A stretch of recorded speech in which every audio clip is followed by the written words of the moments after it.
अकबर और बीरबल दिवाली का दिव्य दीप। दिवाली का त्योहार आगरा के किले में बड़ी धूमधाम से मनाया जा रहा था। चारों ओर दीपों की जगमगाहट और फूलों की सजावट ने पूरे महल को चमकाया हुआ था। हर कोई इस त्योहार का आनंद ले रहा था, लेकिन सम्राट अकबर के मन में एक जिज्ञासा उठी।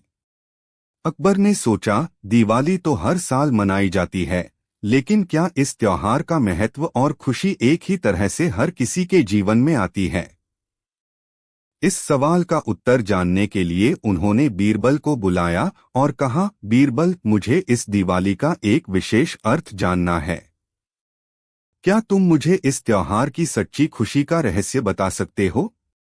बीरबल मुस्कुराए और बोले, जहांपनाह, इस सवाल का जवाब तो आपको अपनी प्रजा से ही मिलेगा। मैं कल आपको एक अद्भुत अनुभव कराऊंगा, जिससे आपको दिवाली का असली महत्व समझ में आ जाएगा। अगली सुबह बीरबल ने अकबर को आगरा के एक छोटे से गांव में ले जाने का निर्णय लिया।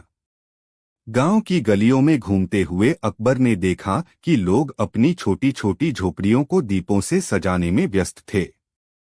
बीरबल ने एक गरीब बुनकर के घर की ओर इशारा किया और कहा, जहांपनाह, यह बुनकर और उसका परिवार बहुत गरीब हैं, लेकिन देखिए कैसे यह परिवार अपनी छोटी सी झोपड़ी में भी दीप जलाने की तैयारी कर रहा है। अकबर ने देखा कि बुनकर की पत्नी दीपों की बाती बना रही थी और बच्चे मिट्टी के दीपकों में तेल डाल रहे थे। परिवार के मुखिया ने अकबर और बीरबल को देखकर उन्हें अपने घर आने का निमंत्रण दिया। बुनकर ने कहा, जहांपनाह, हमारे पास ज्यादा कुछ नहीं है, लेकिन दिवाली का त्योहार हमारी खुशियों का प्रतीक है। इस दिन हम सब मिलकर भगवान से प्रार्थना करते हैं कि हमारे जीवन में हमेशा रोशनी बनी रहे। बीरबल ने अकबर से कहा, दीपावली का त्योहार सिर्फ रोशनी का त्योहार नहीं है, बल्कि यह हमारे दिलों में प्रेम, समर्पण और एकता की रोशनी जलाने का भी त्योहार है। इस दिन हम अपने भीतर की अंधकार को दूर कर एक दूसरे के साथ खुशी बांटते हैं। यही इस त्योहार का असली महत्व है। अकबर ने बुनकर के परिवार को धन्यवाद दिया और महसूस किया कि सच्ची खुशी भौतिक सुख सुविधाओं में नहीं, बल्कि दूसरों के साथ अपने दिल की रोशनी बांटने में है। इस कहानी से अकबर ने समझा कि दिवाली का त्योहार केवल दीप जलाने और सजावट का नाम नहीं है, बल्कि यह त्योहार हमें सिखाता है कि हम कैसे अपने दिलों में प्रेम और सच्चाई की रोशनी जलाएं और अपने आसपास के लोगों के जीवन में भी प्रकाश फैलाएं। बीरबल और रहस्यमयी चित्रकार।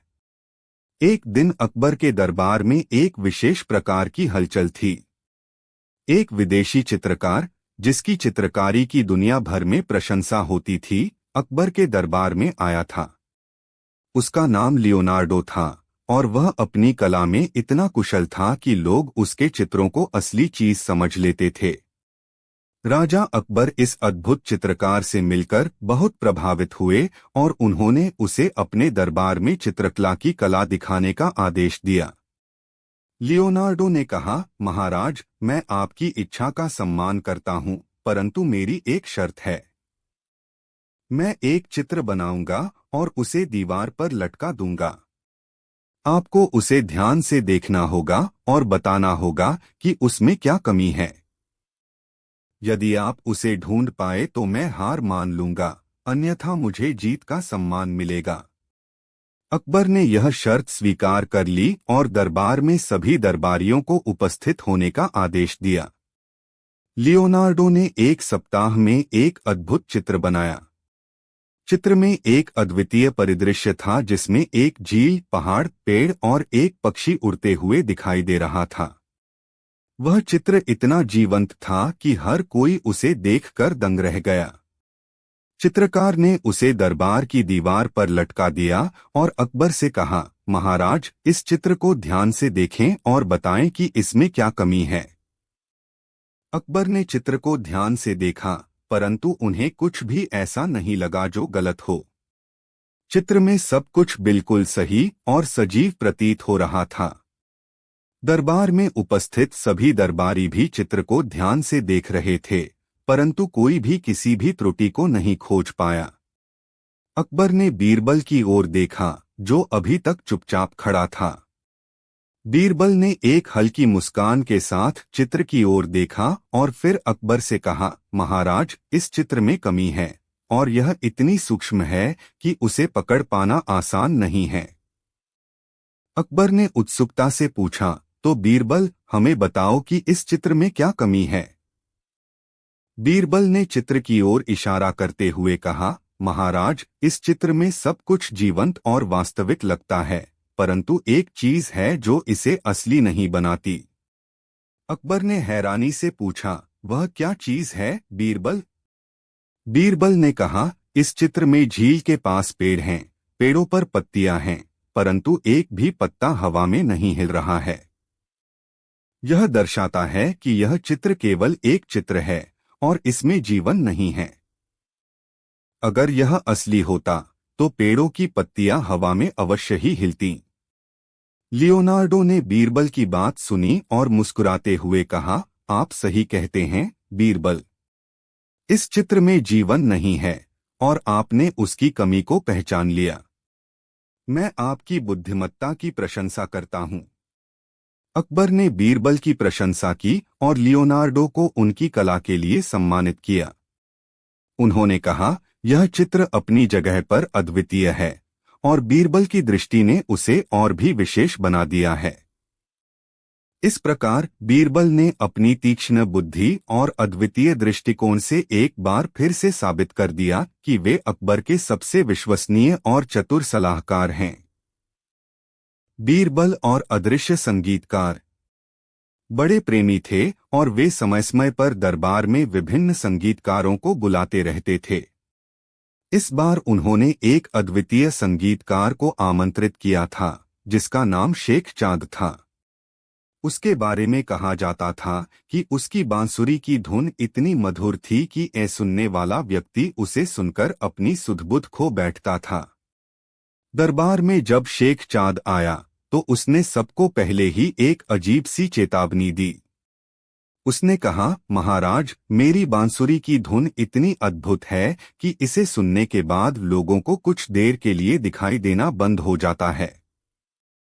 मैं चाहता हूं कि दरबार में कोई भी इसे सुनने के बाद खड़ा न हो और न ही कोई सवाल पूछे।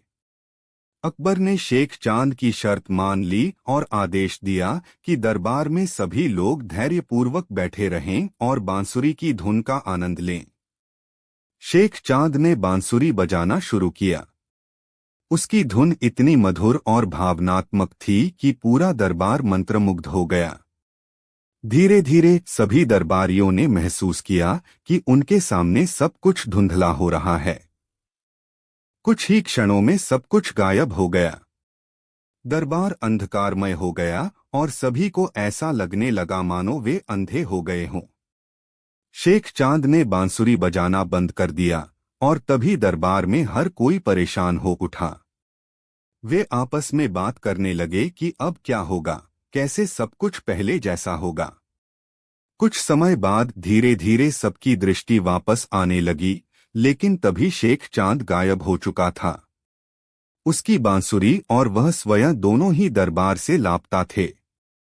अकबर भी चिंतित हो उठे और उन्होंने बीरबल से इस स्थिति का समाधान करने को कहा। बीरबल ने तुरंत दरबार की स्थिति का निरीक्षण किया और फिर एक हल्की मुस्कान के साथ अकबर से कहा, महाराज, यह व्यक्ति केवल एक धूर्त है, संगीतकार नहीं। उसकी बांसुरी की धुन में कोई जादू नहीं था, बल्कि वह एक चालाकी से बनाई गई योजना थी। अकबर ने हैरानी से पूछा, कैसे बीरबल? यह सब कैसे संभव हो सकता है? बीरबल ने बताया, महाराज, यह व्यक्ति दरअसल कोई संगीतकार नहीं, बल्कि एक कुशल धूर्त था। उसने हम सबकी आंखों के सामने धुआं और आईनों की चाल से भ्रम पैदा किया। जब उसने बांसुरी बजानी शुरू की, उसी समय दरबार में उसने एक विशेष प्रकार के धुएं का उपयोग किया, जो धीरे धीरे फैल गया और हमारी दृष्टि को धुंधला कर दिया। उसके बाद उसने बड़े आईनों का प्रयोग कर अपने आप को और बांसुरी को अदृश्य कर दिया और दरबार से बाहर निकल गया। अकबर ने बीरबल की बात समझी और तुरंत ही सैनिकों को शेख चांद को खोजने का आदेश दिया। कुछ ही समय में शेख चांद को पकड़ लिया गया और दरबार में वापस लाया गया। अकबर ने शेख चांद से पूछा, तुमने इस तरह का छल क्यों किया? शेख चांद ने सिर झुकाकर जवाब दिया, महाराज, मैं एक गरीब व्यक्ति हूँ और मुझे लगा कि इस तरह की चालाकी से मैं कुछ धन अर्जित कर सकूंगा। मैंने सोचा कि आपकी नजरों में आने के बाद मैं अमीर बन जाऊंगा। अकबर ने उसकी चालाकी के बावजूद उसकी ईमानदारी से स्वीकारोक्ति को देखते हुए उसे माफ कर दिया, लेकिन उसे दरबार से बाहर जाने का आदेश दिया। साथ ही उन्होंने बीरबल की बुद्धिमत्ता की प्रशंसा की और कहा, बीरबल, तुमने एक बार फिर साबित कर दिया कि कोई भी चालाकी तुम्हारी बुद्धिमानी के सामने नहीं टिक सकती। बीरबल की सूझबूझ और बुद्धिमत्ता के चलते दरबार फिर से सामान्य हो गया और अकबर का विश्वास और भी अधिक बढ़ गया कि बीरबल से बेहतर कोई नहीं।